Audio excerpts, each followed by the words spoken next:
The top stories. Trump pushes back after leaked reports suggest Iran strikes had limited impact. Nigerian army denies receiving intel on Benue attacks. Kebbi state government proposes death penalty for bandit informants. Peter Obi laments brothers' Lagos property demolished without court order. Peter Obi meets former Attorney General Malami amid coalition talks. Now, Trump has pushed back after leaked reports suggesting Iran strikes had limited impact. Now, as it stands at this very moment outside the shores of Nigeria, President of the United States of America and his top officials have pushed back on a leaked intelligence report that said U.S. strikes on Iran only set its nuclear program back by a few months. Speaking at a NATO summit in The Hague on Wednesday, Trump said the strikes led to the virtual obliteration of Iran's nuclear capabilities and set its atomic program back by decades. Defense Secretary Pete Hegseth, who was also at the summit, said the preliminary Pentagon assessment was made with low confidence and the FBI was investigating the leak. On Tuesday, sources familiar with the initial report into Saturday's bombings disclosed to journalists that Iran's stockpile of enriched uranium was not eliminated. They added that the strikes had the DSS memo dated May 13 allegedly warned of planned attacks by suspected Fulani militias targeting Tiv communities and settlements in Awi local government area of Nasarawa State and several areas across Benue State, reportedly a retaliation for the seizure of cows by the state government. The document named several at-risk communities including Mararaba, Gidan Anthony, Vandikia, Gwer West, Makodi and others, and claimed the militias held strategic meetings and positioned armed men in forests near Doma and Kiana local government area in Nasarawa State. Despite the specific warnings detailed in the alleged memo, Major General Gara firmly denied receiving such intelligence. He disclosed, and I quote, "There is no evidence to show that such a memo was ever received at this headquarters. Also, if any other party who has such a document, they should produce proof that it was formally dispatched and received at headquarters OPW," end quote. The Major General emphasized that threat alerts are a routine part of counterinsurgency operations and are handled with urgency, but noted that the unpredictable and covert nature of militia activities makes preempting attacks challenging elements within communities. Governor Idris warned that his administration would take a hardline stance against those who provide agents to criminal groups.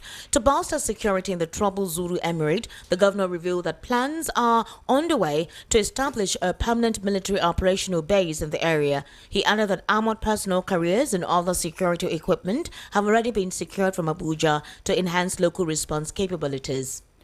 The Labour Party presidential candidate in the 2023 elections, Peter Obi, has alleged that a property belonging to his younger brother was demolished in Lagos without legal backing.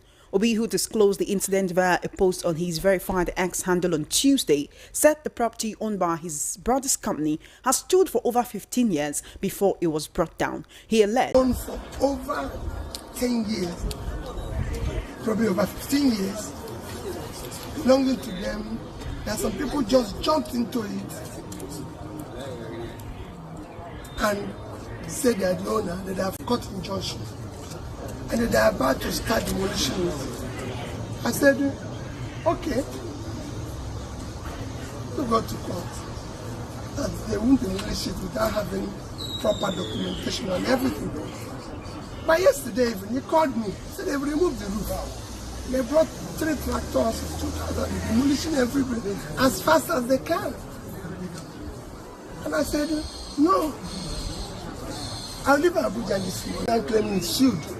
They gave me the court injunction. The court injunction explicitly said, unknown person.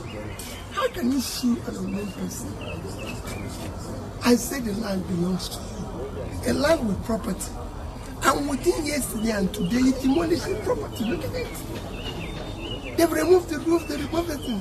Okay, give me your proper documentation, demolition orders, because even if you want to demolish the house, you go to the state, they give you order to demolish, give you appropriate documentation, bring safety people and them, so that we know you're doing what is.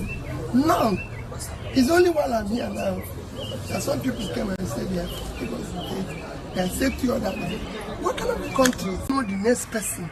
So I can even approach him and say, please, this land belongs to a company that my brother is the majority shareholder. We country can't go on like this. We're looking for foreign investors, we're looking for investors, but look at how local investors are being treated. Is that a country can thrive? This level of lawlessness, this level of rascality. Sorry, where is it going? Okay, can we speak with you, sir? Yes, you can. You say you are loyal to the... Yes, I am, yes. I don't know, can you give us a perspective here? Because I don't know, we all came here and saw that... On Friday, just this last Friday, we were called upon that let us quickly rush to the registry to see the process filed, the process they relied upon to come to this place. We now got it only to discover that they came by way of what they call originating summons. And they were even claiming possession, not title, not ownership of the property. Possession. What's the implication of originating? The originating summons is that it's not an issue that ought to be controversial or contested. And they were just claiming possession. Possession means they want to take over. But there was no claim for, I am the owner, that is title. It wasn't there. We made copies of all those processes and walked all through Friday. On Monday, we filed our application, which was yesterday. We filed a motion, one, for joinder. Let us be joined in the case, as parties in the case. And we attached an affidavit where we annexed copies of material documents showing that we truly own the house. We attached the deed of assignment, we attached the CO4, we attached every document to show that we genuinely own the house. We also filed a separate application seeking to set aside that order of the court, because the order was obtained without the court knowing that other persons own it. They just sued unknown persons. And I can assure you that if you go through the attached evidence of service, but I can assure if you go through, you see that what they normally do is that they go behind there now, paste the court process, snap it, remove it, and go back to the court to file as evidence that they have effected service. We attacked all those things in our application seeking to set aside that judgment. We also filed an application setting aside further execution, which is what they're doing. Staying further execution, which is what they're doing. We also have a leg on injunction pending the hearing of the suit. We also have a prayer where we are saying, my Lord, convert this case to pleadings so that everybody will file their own side of the story. And the court will take a plenary session and hear us out. That is where we are. We are about to serve, we have not served them, truly, but they are in the registry coming to serve them. But I expect that as a lawyer, if you know, like I did disclose to the man who came as their lawyer, that there is a pending application of this nature, which applications are of grievous nature. I think the proper thing to do, the circumstances, would have been to await the hearing of that application, and then let the court rule on it one way or the other. That is where I expect my colleagues to take it to and say, oh, since they have come, since, although he's entitled to say he has not been served, but I'm also entitled to assume that having spoken to him, I'm a senior advocate of Nigeria. If I tell him that this is what is going on, he can wait. He should also indulge me, because I will do that and wait. You are not running anywhere. It is the house. The house will not run. The house will not run to anywhere. Are you getting my point? Because the houses are fixed. I mean, the houses are fixed to the land. You can't carry the land down. You can't carry anything anywhere. So what you do in the circumstance would have been simply to take time, wait for the process, take it, react to it, and show that you have a superior title. And then we'll take it from there. Okay, sir. Thank you. All right, sir. All right, that was the legal representative to the alleged property that was demolished by a particular unnamed individual, and also the legal representative as well of Peter Obi's younger brother, whose property was damaged in Lagos. Still on the world news at 6, the 2023 presidential candidate of the Labour Party, Peter Obi, has met with former Attorney General of the Federation, Abubakar Malami, at the latter's office in Abuja. The visit comes amid ongoing consultations towards forming a political coalition ahead of the 2027 presidential election. Today's meeting comes barely 24 hours after Obi met with former Kano State Governor Ibrahim Shekarau at his residence in Abuja. Both Shekarau and Malami are among the list of opposition political heavyweights being linked to the proposed coalition, which includes former Vice President Atiku Abubakar, ex-Kaduna State Governor Nasir El-Rufai, and former Rivers State Governor Rotimi. High-profile politicians, including former Vice President Atiku Abubakar, former Kaduna State Governor Nasir El-Rufai, and the former Rivers State Governor Rotimi Amechi. Another group reportedly supported by followers of former Labour Party presidential candidate Peter Obi is also seeking registration under a similar name, raising concerns over overlapping acronyms. Additionally, 40 submissions lacked a pro tem national secretary, 5 had no pro tem national chairman, 7 had neither a chairman nor secretary, 4 failed to provide an official address, and 1 application was submitted without a party logo. INEC is expected to screen and assess the applications in accordance with its legal and procedural guidelines before granting or rejecting registration requests. You're currently listening to the World News right here on Voice of the People 90.3 FM. Choma Innocent, let's look at the spate of insecurity and what the Chief of Army Staff recently said, disputing the claim that the viral report or news that we saw that there was a leaked memo informing the Nigerian military from the DSS about the supposed pre-attack. There was supposed to be an attack of militias settling around the territory of Yawata and other communities where this dastardly attack actually took place. You know, these were the vicinity very close to where this attack took place. Now, this was a coordinated attack, as you know, the Chief of Defense Staff confirmed. And prior to this, before you coordinate such an attack, you have come into the community, you have noticed some certain things, understood the movement of certain areas and certain people, and then you mapped it. It was really coordinated. If you remember what happened, they said they came in 2 tranches. One was in front while they were trying to defeat them and fight them off. Another came from behind, and that was where they burnt the houses. Now, if the Chief of Army Staff is telling us that bring the proof of the leaked memo, or they weren't told, how come you're now admitting and telling us that there are several reports like this? Sometimes you consider it to be like a false alarm. But Choma, on several occasions, we've heard from communities in Plateau, in Borno, in all those communities where these individuals would even write a letter to them telling them that we will come to your community and exacerbate mayhem and cause attack. They will tell the security and nothing will happen. So how can the Chief of Army Staff say they had no prior report about this? Choma, before now, in Benue, there was a consistency in the attack. Remember when the traditional leaders told the headers that they should leave the community, they don't want them anymore, they're not going to patronize them anymore, they would leave by themselves, but they should leave the community, and gave them an ultimatum to vacate that place in 14 days, Choma.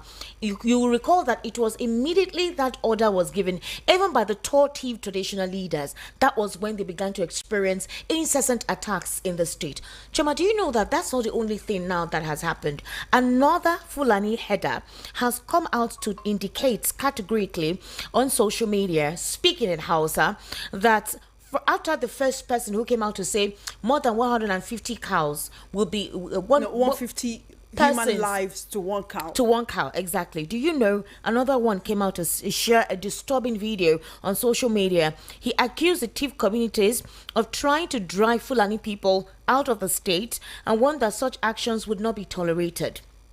That's what he says. He says, hello, Tiv, if you do not stop, we will chop your people's father. This is what is said in the local parlance, means we go payuna, go cut up for nakomot. He says, you said you will drive us away from Benue State. It is a lie. What starts from Kadako, Balaki Daudu to Utese, we will condemn you all if you don't stop tormenting us. The man specifically threatened to attack vehicles marked with Benue and insisted that only Tiv people would be targeted. He says, we see your cars passing with inscriptions, Benue, Benue. We will check and kill only 2 people. He blamed the former governor, Samuel Otam, for the crisis that has continued to rock the state due to the anti-open grazing law banning herders from moving freely with their cattle in the state. One thing I'm going to say, first of all, is there are so many layers to this, and this just disproves, it shows that those people who were saying this is farmer herders conflict or that they were communal clashes were being absolutely dishonest. And I'm glad, I'm not happy about what is happening, but from the very beginning, it was obvious that they were being dishonest and they were being very, very far from the truth. But Esther, let's be real. How won't somebody come out boldly to do this? If that person posted that video on TikTok, you can see their handle there. You know that this person is probably unschooled, right? They have their handle there. Before you use TikTok and certain social media apps, you connect your email to it and all of that to get this person's IP address, to find this person put their face out there because they believe that nothing will happen. That is how the Nigerian state has emboldened people to come out and threaten others. Young people were criticizing the government of the day. Did you realize that in the middle of the night, it's the following morning we hear that DSS has come to somebody's home and carry them? Or is it the people who their bank accounts were locked and they did not have access to their funds for over a year? But wait, or the ones who were during arrested? The NSAS protest. I'm even talking of recent. The End Bad Governance protest, Choma. Before then, there were some persons that came out on social media who made a couple of derogatory statements towards the family of the president, including the Inspector General of Police. One of them is still in court. She was taken directly to the DSS. The one on Facebook abused the president's son. She did not. They did not even wait. So they have such intelligence material. Why is it that it is not applied appropriately when it needs to be applied? The police national PRO once posted on Twitter saying, wherever you are, we can get you. But it seems that is for Nigerians who have no arms and ammunition. No, it's not for Nigerians who have no arms and ammunition. Those who are it is selected. Let's not even say arms and ammunition. It is selected, Choma. You can't tell me that you have a good intelligence, you have a good team, an IT team. They know how to track. Choma, I have seen how the EFCC go about their raiding. I know how the Nigerian police can do their work. There are special police teams for something like this. I remember there was a time in Lagos State when kidnapping and armed robbery was terror to actually live in Lagos. When a special task force team was set up, they flushed them out in a month. So where is that decisiveness? Where is that alacrity? Where is that acuteness? That is a major problem, Choma, and it behoves of this administration to answer to questions to that. How can you say that there was no proof, that there was no prior intelligence report? There is always an intelligence report. Those who know this know. It's just that they cannot begin to say some things just because they don't want the country to implode. How do you come out to say that you bring proof of the leaked document that we knew about it? How can you boldly come out to make that statement? That is unprofessional, and it even limits your capability and the fact that you're meant to have access at tangible information like this at all times. This is a second Fulani man coming out to threaten the community members, saying they are going to target their buses, they will kill them, and it's on social media. And his face is there. Nothing has happened. A whole bus was Benue Link's bus was attacked, and about this is what the man just abducted. That is what he said. In that those people that they've abducted, they will ask which one is from TIV. Is it TIV people they want to target? So when they take them to the bushes, they'll profile them. But let's also look at this question. This is what the man just said. This is what he disclosed here. Grazing. Why is that? Why do they have anything against open grazing? So that they can always have access at this day in Nigeria is wrong. In the 21st century. It is wrong, Choma. In the UK, in the US, they have ranches. There's a coordinated way of doing this. I don't understand why these individuals feel they need to transport their animals from one state to the other. And instead of the government of the day to focus on these people, you're looking at people who don't threaten you in any form. But just because of their geographical location, that is what you're always focusing on all the time. These are the threats. This is what you should focus on. Do you think, Choma, that it only resides in the north? Travel outside Lagos. Just travel outside Lagos here. You don't even need to go outside Lagos. No, what I'm saying in the large scale of what these guys do, they're kidnapping in Lagos, but what I'm saying is that if you monitor and restrict your movement, you wouldn't fall prey. If you're, and also where you navigate, where you go to, at what time of the day you go, wherever it is you go to. You can't travel out of the country like this Even those without measures praying, are not foolproof. doing what you call proper deliverance to ensure that you're not kidnapped. Even those measures are not foolproof because anything can happen. And unfortunately, it seems that we as Nigerians, we've gotten so used to it. When it happens, we just, we scream, we cry, and then we go back to it becomes as you were. You go back to what it was that you were doing before. What I have a problem with, Esther, is those people who will come out and say, oh, people in the media we are inciting people against the government. They're when just we being bring up hypocritical. situations They're just, like it's this. basically it's the APC supporters, obviously. They don't want to be sincere. But so you anything can that support and still criticizes the critique. government of the day, that's what I'm saying. You can objectively criticize. The fact that you have a sense of partisanship does not mean you should be deluded to what the reality is. A couple of them haven't even left this state, and they make generalistic statements about events. Now, let's look at the situation with Peter Obi. For example, there is a process to everything. You heard what the lawyer said. Before everything could have been done or go through legally, they had demolished the building. So quickly. Now, people were calling on the state government. This is not the concern of the state government. It was an individual. Whoever this individual is unknown. But the thing is, anybody can attribute to say, okay, that individual was used or was induced to do what he did or what she did. You cannot attribute it to say, okay, it's the government of the day or because of Peter Obi as an opposition. That is if one wants to be sentimental. Yeah, but that's what he said. He said he was being targeted for contesting the 2023 elections. No, he has said it on several occasions. And that is what they have done to make it obvious. Now, the only thing now is that you cannot categorically say it's the government of the day because he's a private individual that is claiming that he owns the land. But if you own a land, when did you serve this person? How long is the process to take? How did you get an order to demolish the property? Without, nothing. You just went and demolished the property.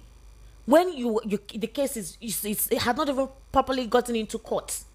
So who signed the court order for excavation? Who signed the court order for demolition? How long has this thing taken? If you were served, did it take a month or 2 months? Were you delaying in responding for you to have gotten a court order and demolished the building? A building that has been standing for over 10 years. So if it is you, any other person would think that it's a deliberate target just because that is the brother of the presidential candidate of the Labour Party in 2023. Choma, if that is what it is, based on whatever it is people are saying, if that is what it is, then I would say that the administration is even making him more popular.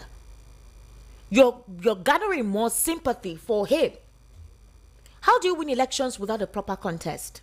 How do you win elections when how do you value your win if there was no major competition, no valid competition that when you eventually win, you say, yes, you did it right, you did it well, you went through the hurdles, and you pat yourself in the back that, yes, you are what it is you say you are and what people say you are. And no matter how popular the opposition candidate was, you actually won over this person fair and square.